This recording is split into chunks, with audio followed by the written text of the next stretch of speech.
Rabbi zidni ilman nafi'an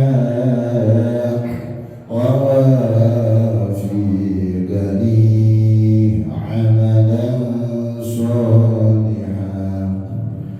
Assalamualaikum warahmatullahi wabarakatuh. Alhamdulillahirabbil alamin wa bihi nasta'inu ala umuri dunya waddin.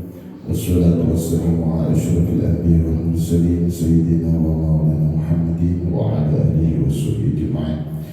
Rabbi shrah li sadri wa yassir li amri wahlul 'uqdatam min lisani yafqahu qawli. Wa subhanaka la ilma lana illa ma 'allamtana innaka antal alimul hakim. Bapak Ibu, anak-anakku dari Allah Subhanahu wa taala, pertama kita bersama-sama mensyukuri nikmat Allah Subhanahu wa taala yang telah diberikan kepada kita semua, nikmat iman, nikmat Islam, nikmat kesehatan. Alhamdulillah kita bisa manfaatkan nikmat yang Allah berikan itu pagi hari ini, yaitu diantaranya bersama-sama melaksanakan sholat subuh berjamaah. Mudah-mudahan amal ibadah yang kita lakukan ini betul-betul diterima oleh Allah Subhanahu wa taala. Amin ya rabbal alamin.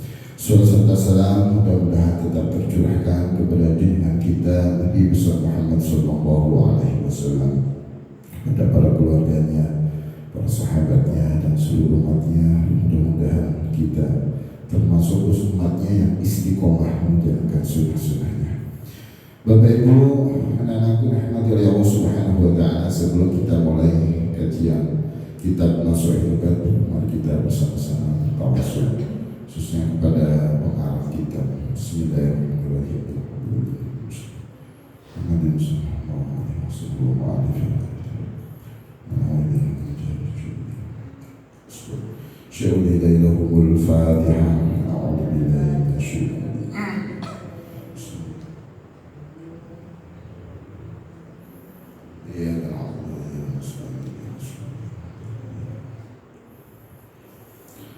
Alhamdulillah kita masih berada di bab ketiga, makalah yang ketiga.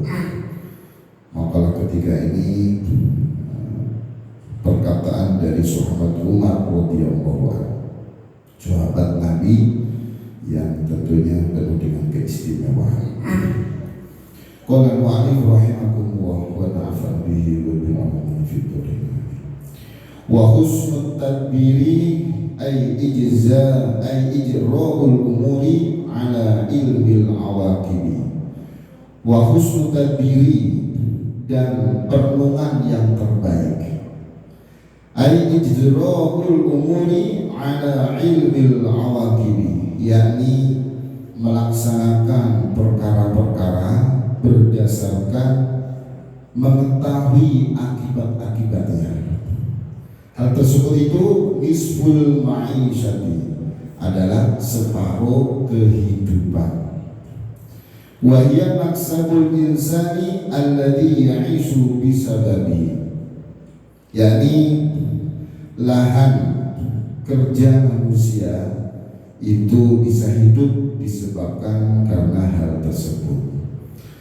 Bapak Ibu yang dirahmati oleh Allah Subhanahu wa taala, lanjutan dari makalah yang ketiga ini, karena di setiap makalah dari bab 3 ini ada 3 nasihat. Yang tadi sudah dibacakan bahwa perenungan yang terbaik artinya kita sebelum melaksanakan hal apapun itu, kalau diawali dengan perenungan, perencanaan, ya, dengan apa yang akan terjadi, resiko dan segala macamnya, itu merupakan separuh kehidupan. Kalau kita lihat dalam ayat Al-Quran surat Al-Hasyr ayat 18, ya ayyuhalladzina amanu taqullaha wal tanzur nafsum ma qaddamat lighadin wattaqullaha innallaha khabirun bima ta'malun. Wahai orang-orang yang beriman, bertakwalah kepada Allah, dan hendaknya setiap diri memperhatikan apa yang telah dilakukan untuk hari esok. Dan bertakwalah kepada Allah, sesungguhnya innallaha khabirun bima ta'malun, mengetahui apa yang kalian kerjakan. Dari ayat ini ada perintah kita untuk senantiasa merenung, untuk senantiasa mengevaluasi diri atas apa yang kita lakukan, tentu untuk hari esok. Hari esok kita berarti masa yang akan datang. Hari esok kita masa depan kita. Hari esok kita alam akhirat kita, yang tentunya pastinya kita akan mengalami semua itu. Perenungan ini untuk segala hal.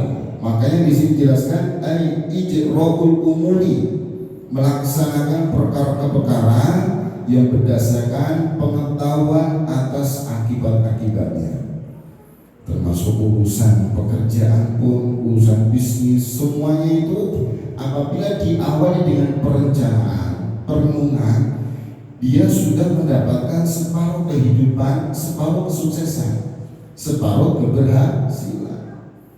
Tidak ujuk-ujuk langsung melakukan hal ini. Dan tentu di situ diawali dengan perencanaan.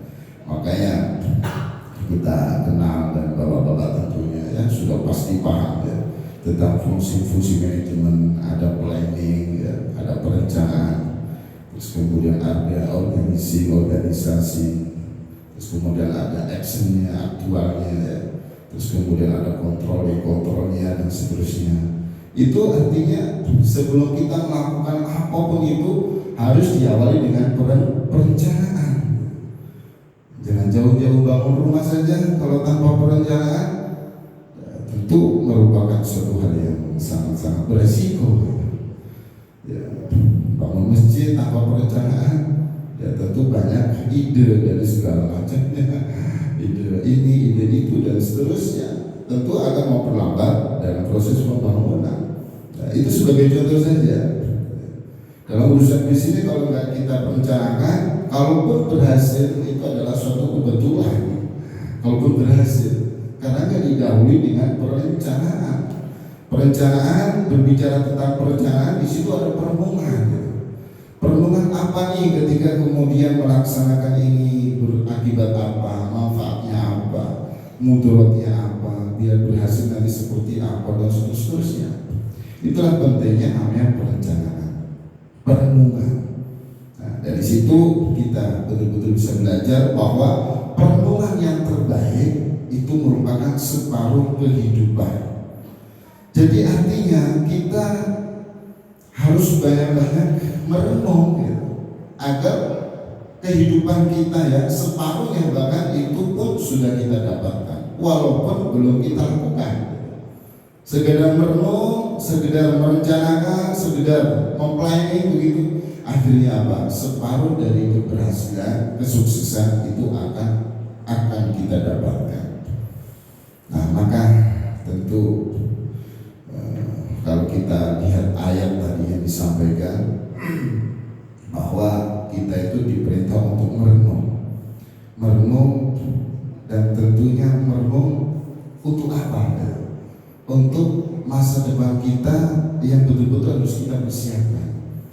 Dibuat wattaqullah, dan di situ diperintahkan juga untuk bertakwa kepada Allah. Artinya apa?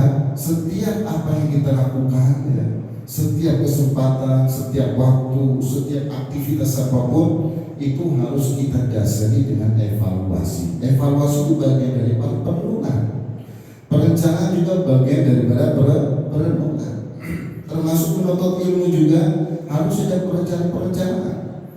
Program tahfiz, program tentang program apa, lembaga apa seterusnya. Itu semua diawali dengan perencanaan. Dan itulah yang kemudian harus betul-betul kita perhatikan dengan adanya perenungan yang memang sudah menjadi keharusan bagi kita. Maka kalau kita bicara tentang kebahagiaan dunia akhirat, apa sih yang harus kita renungkan? Kita menjalani hidup ini apa yang harus kita renungkan? Ternyata betul-betul harus pertama yang kita renungkan, apa sih hakikatnya Allah Subhanahu wa Ta'ala menciptakan kita di muka bumi ini. Sebelum kita merenungkan yang lain-lain gitu, merenungkan atau merencanakan, memplanning, dan lain sebagainya, tentang masalah ini, masalah itu, masalah dan seterusnya. Maka pertama kali yang harus kita renungkan, apa sih hakikatnya Allah menciptakan saya di muka bumi ini, agar perenungan-perenungan terkait hal-hal yang lain pun bisa terkondisikan, bisa tentunya terarahkan atas izin Allah Subhanahu wa Ta'ala, tidak berdasarkan nafsu, tidak berdasarkan syahwat yang untuk tentunya hanya sebatas orientasinya hanya dunia, tidak, tapi betul-betul apa yang dilakukan, apa yang dilaksanakan terkait hal apapun itu, ya, hal pekerjaan, hal kemudian ibadah dan lain sebagainya, itu berorientasi pada urusan akhirat.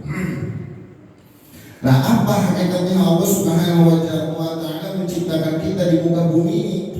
Allah jawab dalam Al-Quran Al-Dariyat ayat 56, wa ma khalaqtul jinna wal insa illa liya'budun. Kata Allah, aku tidak menciptakan jin dan manusia melainkan agar mereka beribadah kepadaku. Jadi Allah berharap kepada kita semua, dengan Allah menciptakan kita punya tujuan, yaitu agar kita beribadah kepada Allah, melainkan agar mereka beribadah kepada aku. Artinya apa? Kita diciptakan oleh Allah di muka bumi ini betul-betul hanya untuk ibadah. Segala aktivitas yang kita lakukan, nah ini perlu juga apakah sudah betul-betul bernilai ibadah. Nah, kita ke masjid belum tentu itu bernilai ibadah, bisa jadi salah niat, bisa jadi hanya sebatas urusan dunia saja, bisa jadi kita bekerja ke kantor, kemudian ke tempat usaha dan seterusnya, terlihat seperti kayak urusan dunia, tapi ternyata beribadah. Maka ini sebagai bahan untuk kita merenung bahwa segala aktivitas di dalam rumah kan, di luar rumah kan, betul-betul harus kita renungkan apakah betul-betul sudah bernilai ibadah. Ya, karena memang Allah menciptakan kita agar kita beribadah kepadanya. Dan perlu diingat, ibadah tidak harus di masjid, ya. Dimanapun, kapanpun, kondisi bagaimanapun kita bisa beribadah kepada Allah Subhanahu wa Ta'ala. Termasuk kerja, aktivitas dari kita itu juga akan bisa bernilai ibadah. Manakala pertama harus kita niatkan betul-betul untuk mencari ridhonya Allah. Karena kita bergerak, bekerja, beraktivitas itu bagian daripada perintah Allah. I'malu fasayarallahu amalakum wa rasuluhu wal mu'minun. Bekerjalah, beraktivitaslah, maka Allah dan Rasulnya dan orang-orang mukmin akan melihat pekerjaan. Artinya apa? Niat untuk senantiasa meluruskan niat, menjernihkan niat bahwa aktivitas kita itu sebagai bagian daripada ibadah. Termasuk yang menuntut ilmu, para santri harus betul-betul diluruskan niatnya bahwa menuntut ilmu itu memang semata-mata untuk mencari ridhonya Allah Subhanahu wa Ta'ala, menjalankan perintah Allah, tidak berniat untuk kemudian yang urusan dunia dan seterusnya. Nah, itu bagian perenungan daripada hal-hal yang harus kita laksanakan dalam keseharian kita. Kalau kita sudah tahu bahwa hakikatnya Allah Subhanahu wa Ta'ala menciptakan kita itu hanya untuk ibadah, maka step berikutnya harus seperti apa? Itulah bagian daripada perencanaan kita hidup. Ketika kita sudah awali dengan perenungan bahwa saya beraktivitas seperti ini, saya kemudian bergerak seperti ini, bagaimana agar bernilai ibadah? Nah, tentunya kalau Allah sampaikan dalam Al-Quran surat Al-Mulk ayat 2, alladzi khalaqal mauta wal hayata liyabluwakum ayyukum ahsanu amala wa huwal azizul ghafur. Yang menciptakan mati dan hidup, khalaqal mauta wal hayata liyabluwakum, supaya menguji kalian siapa di antara kalian yang paling baik amalnya. Wa huwal azizul ghafur, dan Dia Maha Perkasa dan Maha Pengampun. Di situ Allah menyebutkan bahwa prestasi hidup kita itu dilihat dari yang paling baik amalnya. Maka kita sandingkan, kita hubungkan dengan tujuan Allah menciptakan kita untuk beribadah. Kemudian Allah sampaikan juga dalam ayat lain, prestasi hidup kita itu yaitu dilihat dari amal kita yang terbaik. Nah, inilah pentingnya betul-betul kita memperhatikan amal terbaik itu seperti apa. Nah, maka plan itulah yang kemudian menjadi peran yang sangat besar. Amal yang tentunya dikatakan amal terbaik, para ulama menjelaskan bahwa amal soleh yang dilakukan betul-betul ikhlas karena Allah. Mari kita sama-sama merenungi, khususnya anak santri. Apakah menuntut ilmu betul-betul ikhlas karena Allah? Termasuknya seperti ini. Apakah betul-betul menyampaikan ilmunya Allah yang dalam kitab Nasrul Ibad ini betul-betul ikhlas karena Allah? Nah, kita sama-sama merenung. Sama-sama merenung. Ternyata amal yang terbaik itu yang senantiasa dilakukan ikhlas hanya karena Allah, bukan karena yang lain, bukan karena selain Allah. Dan tentunya sesuai dengan apa yang disyariatkan oleh Allah Subhanahu wa Ta'ala, disampaikan oleh Nabi Muhammad SAW. Sudah sesuai dengan ketentuan yang berlaku. Nah, ketika amal soleh yang kemudian kita lakukan sebagai amalan yang sudah kita pondasi dengan perenungan yang luar biasa, menurut bahwa kita beramal itu harus ikhlas karena Allah, maka itulah yang kita harapkan, yaitu yang tidak bukan ya kita ingin mendapatkan ridhonya Allah Subhanahu wa Ta'ala, ingin betul-betul mendapatkan ridhonya, bahkan perjumpaan dengan Allah gitu. Nah, makanya nggak salah anak-anak insya Allah pada hafal surat Al-Kahfi ayat 110. Faman kana yarju liqa'a rabbih falyamal amalan sholihan wa la yusyrik bi ibadati rabbih ahada. Barang siapa yang ingin mengharapkan perjumpaan dengan Tuhannya, maka hendaklah beramal soleh. Ya, memang kita diperintahkan untuk senantiasa beramal soleh dan tidak mempersekutukan dalam ibadah kepada Tuhannya dengan sesuatu apapun. Jadi betul-betul ikhlas karena Allah. Dengan begitu maka tentu menjadi amal yang terbaik, dan tentunya kalau kita bisa lakukan ya, sesuai dengan awal kita planningkan, kita rencanakan untuk menjadi amal yang betul-betul diterima oleh Allah Subhanahu wa Ta'ala. Husnul tadbir bahkan menjadi separuh kehidupan dengan kita merenung yang terbaik. Maka perenungan yang betul-betul harus kita perhatikan. Karena apa? Karena kita ya memang harus merenung terus ya. Merenungnya itu kita kan ada masa hidup di dunia. Bahkan itu menjadi bahan perenungan yang betul-betul harus diperhatikan, bahwa kita itu harus merenung kita hidup di dunia itu tidak akan abadi, hanya sebatas seperti bahasa Rasul, mampir berteduh sebentar kemudian melanjutkan perjalanan itu. Berteduh mampir ke suatu tempat hanya sebatas mampir sebentar saja, itulah dunia.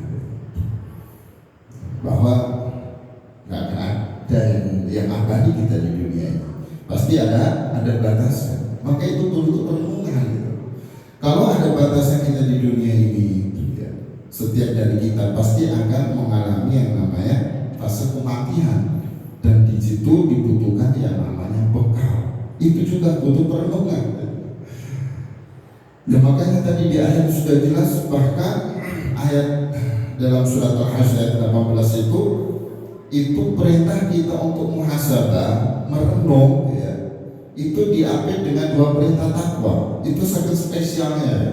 Ya ayyuhalladzina amanu taqullaha wa tanzur nafsum ma qaddamat wattaqullah. Dalam satu ayat ada dua perintah takwa, dan itu mengambil kata-kata perintah untuk kita mengevaluasi diri, dan itu luar biasa, ada makna yang begitu dahsyat.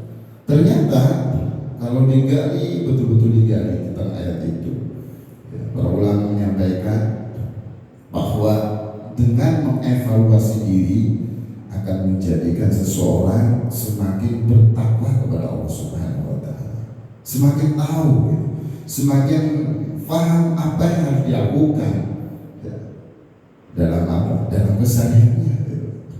Maka yang bagian daripada perenungan ini, Bapak Ibu, anak-anak rahmati Allah Subhanahu wa Ta'ala, sejalan dengan apa yang sudah diperintahkan oleh Rasulullah, Iqtanim khomsan al-khomsin, manfaatkan 5 perkara sebelum 5 gitu. Artinya kita betul-betul sebelum manfaatnya ada perenungan di situ. Gak mungkin kemudian kita bisa memanfaatkan tanpa ada perenungan, tanpa ada kemudian kita berpikir, tanpa kemudian kita merencanakan, tanpa kemudian kita merenungkan. Ya, manfaatkan 5 perkara sebelum 5 perkara. Syababaka qabla haramika, waktu mudamu sebelum datang waktu tuamu. Jadi itu kan bagian daripada perenungan kita. Nah, kita yang kasih muda-muda harus merenung. Sebelum datang masanya waktu tua, apa yang harus saya lakukan? Ya, begitu ya anak-anak ya. Saya mumpung masih usia seperti ini, apa yang harus saya lakukan? Itu butuh perenungan sehingga akan terbuka lebar apa yang harus kita. Tapi kalau nggak merenung, jangan begitu aja. Tahu-tahu sudah merasakan masa tuanya, tahu-tahu sudah kemudian berubah, tahu-tahu sudah kemudian lemes atau tenaganya fisik sudah berkurang. Ya, tahu-tahu sudah usia sekian karena perenungan itu tidak diperhatikan. Makanya Rasul luar biasa, ya, memberi pesan kepada kita untuk memanfaatkan masa muda kita sebelum datang masa tua kita. Luar biasa. Kita diperintahkan merenung juga wasihataka qabla saqamika. Nah, itu kan bahan kita untuk merenung ya, sama-sama merenung karena pesan Rasulullah 5 ini pasti akan kita rasakan semua. Wasihataka qabla saqamika, waktu sehatmu sebelum datang waktu sakitmu. Waghinaka qabla faqrika, masa kayamu sebelum datang masa miskinmu. Terus kemudian wafaruka qabla syabika, waktu luangmu sebelum datang masa sibukmu. Wa hayataka qabla mautika, hidupmu sebelum datang matimu. Dari 5 perkara semua kita pasti ada di situ. Kalau kita sudah tua, sudah lewat masa muda, ada kita yang rasakan sehat. Ya, kalaupun kita misalnya sakit, ada di situ mungkin waktu luang. Ada di situ kemudian kita dikasih Allah untuk harta yang lebih. Kalau itu semua nggak ada, pasti ada di situ. Yaitu hidup kita masih dikasih hidup sama Allah.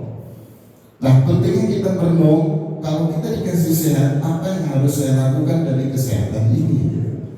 Padahal yang kita dikasih sehat itu ada maksud yang besar dari Allah, tidak hanya sebatas dikasih sehat saja, tidak.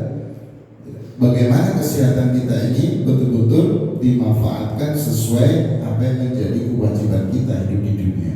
Tidak ada yang tidak bukan diisi dengan aktivitas yang bernilai ibadah. Yang penting kita jalani apa niatnya ibadah. Insya Allah itu semuanya akan menghadirkan ketenangan jiwa karena di situ ada ridhonya Allah. Tidak untuk selain Allah, tapi hanya semata-mata untuk Allah Subhanahu wa Ta'ala.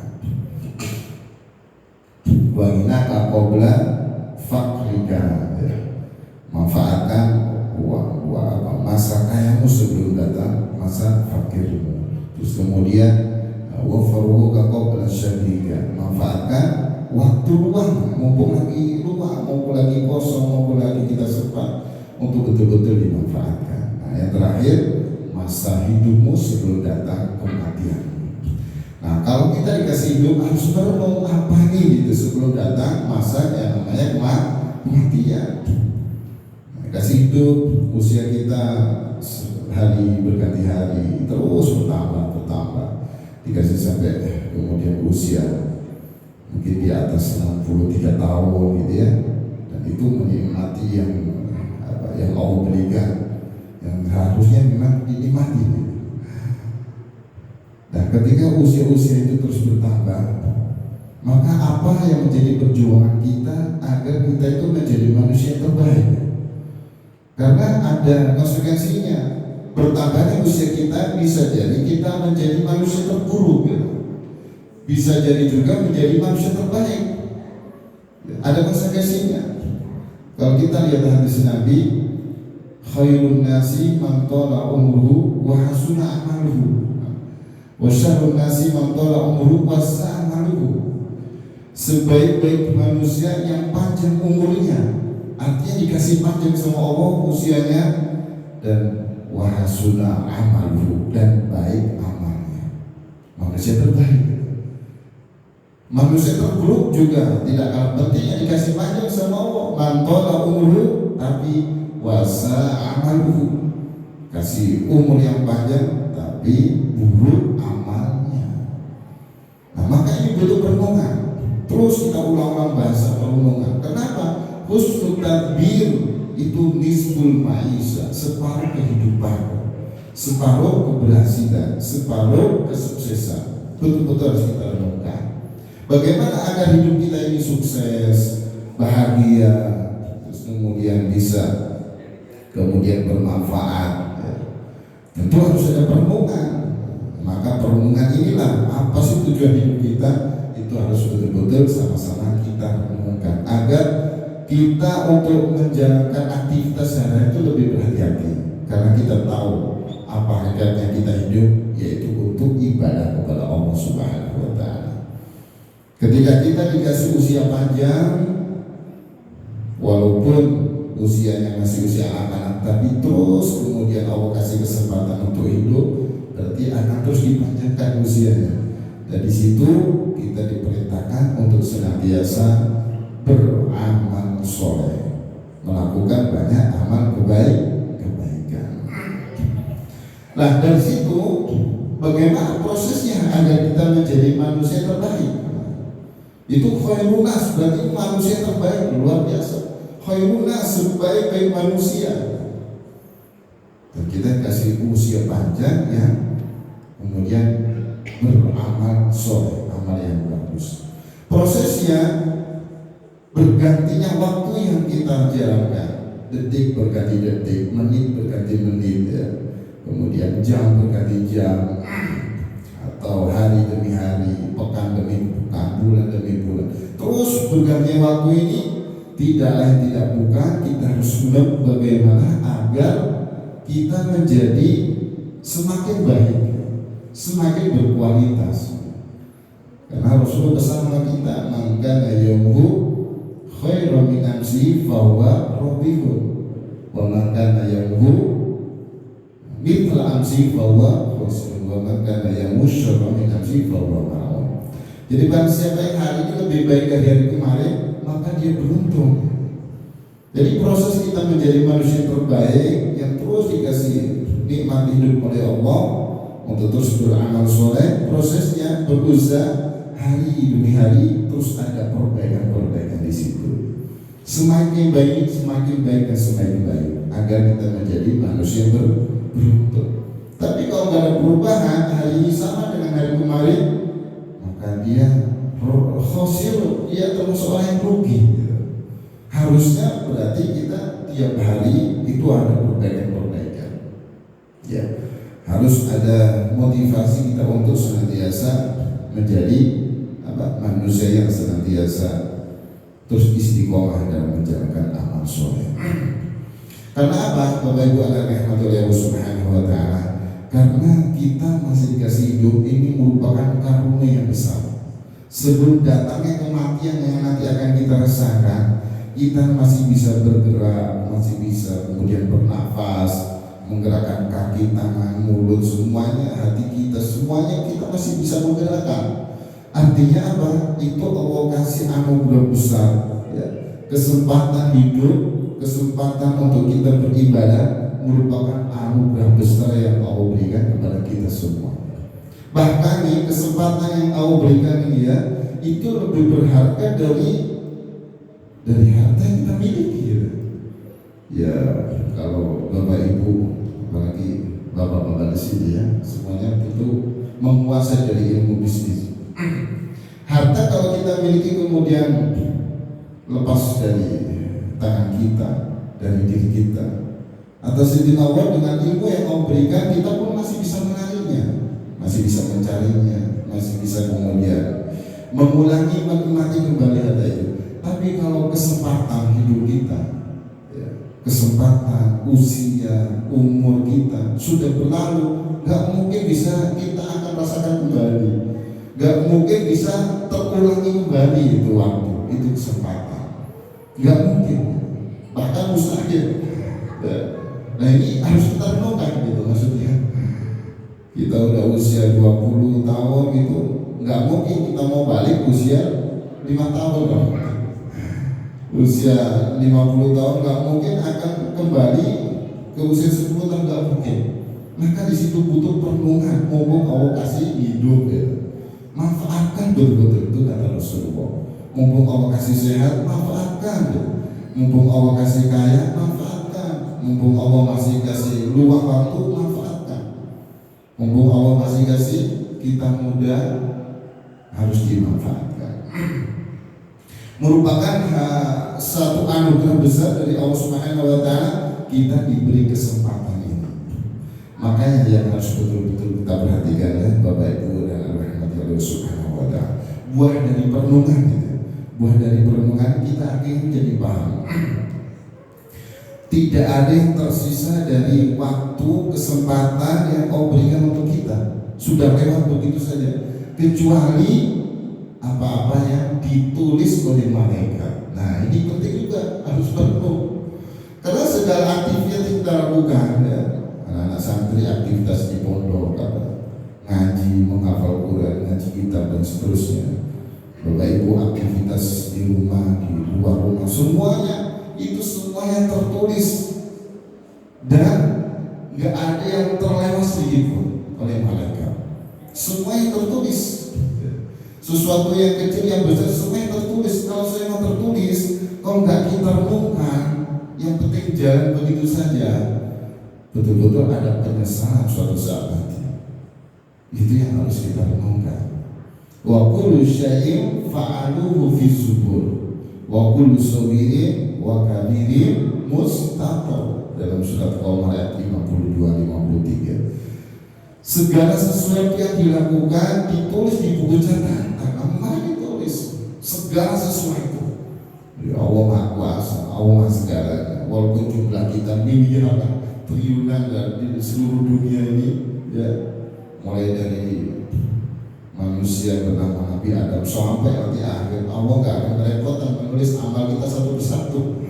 Allah Maha Segalanya, dan Allah Maha Kuasa, dan Allah Maha segala-galanya. Sangat mudah untuk kita bisa mencatat, mengetahui yang kita lakukan. Kok innallaha khabirun bima ta'malun. Maka di ayat Al-Hasyr 18 itu ditutup dengan wattaqullaha innallaha khabirun bima ta'malun.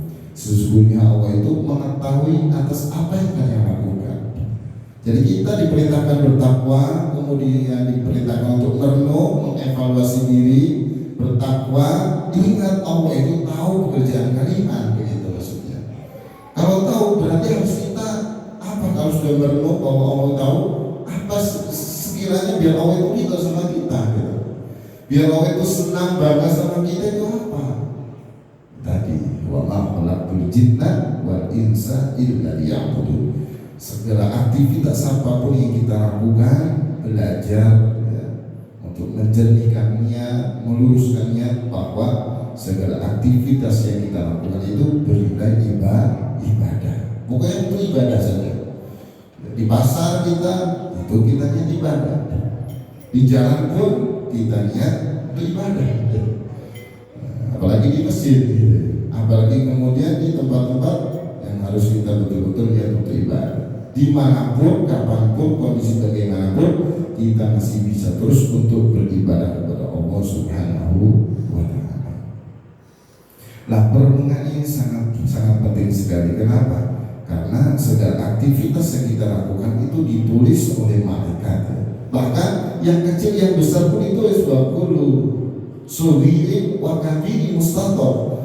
Segala sesuatu yang kecil sekarang itu yang kecil, yang besar semuanya tertulis, terperinci. Ya, tuh anak-anak kalau kasih tugas tulis terperinci. suci dan itu luar biasa tanpa terlewat sedikit pun ya, walaupun sebatas kata-kata kita. Ma yalfidu min qawlin illa ladaihi raqibun atid. Surat Qaf ayat 18. Tidak ada ucapan yang diucapkan melainkan ada malaikat di sini yang selalu siap standby terus untuk apa? Mencatatnya. Jadi kita melakukan ini, melakukan itu, melakukan ini, melakukan itu diawasi oleh Allah. Diawasi pula oleh malaikat-malaikat utusan Allah. Dengan begitu maka butuh perenungan, butuh hati-hati, butuh betul-betul harus direncanakan kehidupan ini, harus betul-betul direnungkan kehidupan ini, biar tidak lewat begitu saja. Ketika sudah lewat begitu saja, baru yang akan dirasakan adalah penyesalan. Mumpung belum nyesal, masih di waktu kita bisa manfaatkan dan malah berada untuk senantiasa memanfaatkan kesempatan yang Allah berikan kepada kita semua.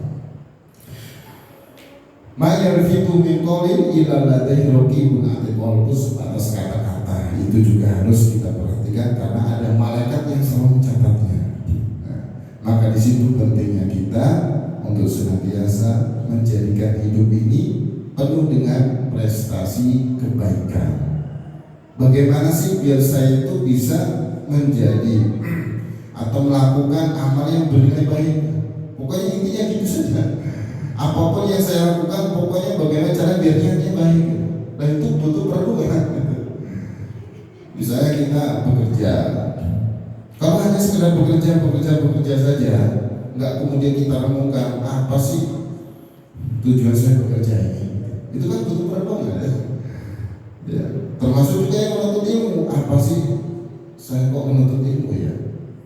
Tujuannya apa ya? Itu butuh perenungan. Sehingga itu nanti akan berefek, berdampak, juga berpengaruh ya kepada proses ketika menjalankan aktivitas itu. Seperti anak-anak menuntut ilmu ya, kemudian merenungkan tujuan segala macamnya, dan di situ nanti ketika menjalankan aktivitas itu akan lebih terkontrol, terarahkan, bahkan lebih terjaga tentunya atas izin Allah Subhanahu wa Ta'ala. Ketiga, sudah melalui proses yang namanya perenungan. Nah, kita bareng-bareng bersama untuk senantiasa merenung bahwa kita menjalankan aktivitas seharian kita yang kita dasari dengan perenungan itu sudah merupakan separuh keberhasilan, separuh kesuksesan, separuh bahkan kehidupan. Nisful ma'isha, separuh kehidupan. Ya, tadi sudah dicontohkan. Ya, nggak usah jauh-jauh bangun rumah, ya, nggak usah jauh-jauh ya, bangun masjid. Itu semua kalau tanpa perencanaan maka akan amburadul. Kalaupun itu benar, kalaupun itu berhasil sukses, itu hanya sebatas kebetulan. Butuh yang namanya perencanaan, termasuk lembaga sekolah. Sebelum kemudian anak-anak masuk sudah ada raker ya, rapat kerja guru untuk kemudian merencanakan apa dalam 1 tahun kemudian. Bikinlah kalender, akademik dan seterusnya. Karena itu bagian daripada kesuksesan, keberhasilan. Kalau nggak ada perencanaan, ya siap-siap yang ditunggu adalah kurangnya berhasil, kurangnya maksimal. Dan itu penting bagi kita semuanya. Bapak Ibu anak rahmatullahi Allah Subhanahu wa Ta'ala, sekali lagi mari kita bersama-sama untuk terus merenung ya. Merenung agar kita itu sampai dalam Al-Quran dijuluki di ulil albab. Inna fi khalqis samawati wal ardi wa ikhtilafil laili wan nahari la ayatin li ulil albab. Orang-orang yang cerdas, bagian daripada perenungan kita ya. Itu luar biasa. Alladzina yadhkuruna Allaha qiyaman wa qu'udan wa 'ala junubihim wa yatafakkaruna fi khalqis samawati wal ardi. Jadi bagian daripada kecerdasan akal yang kita miliki ini yang dititip oleh Allah Subhanahu wa Ta'ala, kita sebut sebagai makhluk yang berakal cerdas. Itu kita yang senantiasa merenungkan, yang senantiasa untuk kemudian mengingat yaitu Allah Subhanahu wa Ta'ala. Bahkan ciptaan Allah alam dunia ini senantiasa menjadi perenungan kita untuk menjadi hamba yang tentunya semakin berkualitas keimanan ketakwaan kepada Allah Subhanahu wa Ta'ala. Bapak Ibu anak rahmat Allah Subhanahu wa Ta'ala, sedikit menambahkan bahwa kalau kita bicara tentang kecerdasan yang Allah berikan kepada kita, ya, tentang urusan apapun itu, ternyata yang perlu kita perhatikan pesan Nabi Al-Qais. Al-Qais adalah orang yang cerdas. Orang yang cerdas itu tentu kalau bahasa Nabi, Al-Qaisu man dana nafsahu wa amila lima ba'dal maut. Itu pesan Nabi. Orang yang cerdas itu yang menundukkan hawa nafsunya dan beramal untuk kehidupan setelah kematian. Itu adalah orang yang cerdas. Orang yang cerdas sekali lagi yang betul-betul bisa mempersiapkan diri untuk mencari bekal sebanyak-banyaknya untuk menghadapi yang namanya kematian. Artinya apa? Mari kita bersama-sama merenung. Kita semua pasti akan merasakan kematian itu. Maka dari itu bekal apa yang harus kita persiapkan? Apakah sudah banyak bekal yang sudah kita persiapkan untuk menghadapi yang namanya sakratul maut? Padahal pesan Nabi, kalau kita ingin menjadi manusia yang cerdas, yang senantiasa menundukkan hawa nafsu kita dan juga beramal untuk kehidupan setelah kematian. Maka poinnya Bapak Ibu dan Allah Subhanahu wa Ta'ala, agar bekal kita untuk menghadapi yang namanya kematian itu betul-betul bisa maksimal, segala aktivitas apapun yang dilakukan, apapun itu, di rumah, di luar rumah, dimanapun, aktivitas apapun, kita betul-betul berusaha menjadi aktivitas yang bernilai ibadah. Karena tadi di awal sudah kita sampaikan, Allah menciptakan kita agar kita beribadah kepada Allah Subhanahu wa Ta'ala. Itulah salah satu bentuk kita tentu menjadi sangat-sangat penting sebuah perenungan ini, karena dengan kita merenung, insya Allah akan tentu terus kasih petunjuk berada di jalan yang senantiasa diridhoi oleh Allah Subhanahu wa Ta'ala. Mungkin ini untuk pertemuan di pagi hari ini. Insya Allah pertemuan berikutnya kita lanjut maqalah yang keempat, wal maqalah Rabi'atu an Utsman radhiyallahu anhu, dari sahabat Utsman. Luar biasa ya. Nanti kalau kita bahas mantarkat dunia, luar biasa. Insya Allah kita akan sampaikan di pertemuan berikutnya. Mungkin itu kurang lebih, mohon maaf, semoga bermanfaat. Kita tutup dengan hamdalah dan doa kafaratul majlis. Alhamdulillah alamin. Subhanallahumma wa bihamdika asyhadu an la ilaha illa anta astaghfiruka wa atubu ilaik. Wassalamualaikum warahmatullahi wabarakatuh.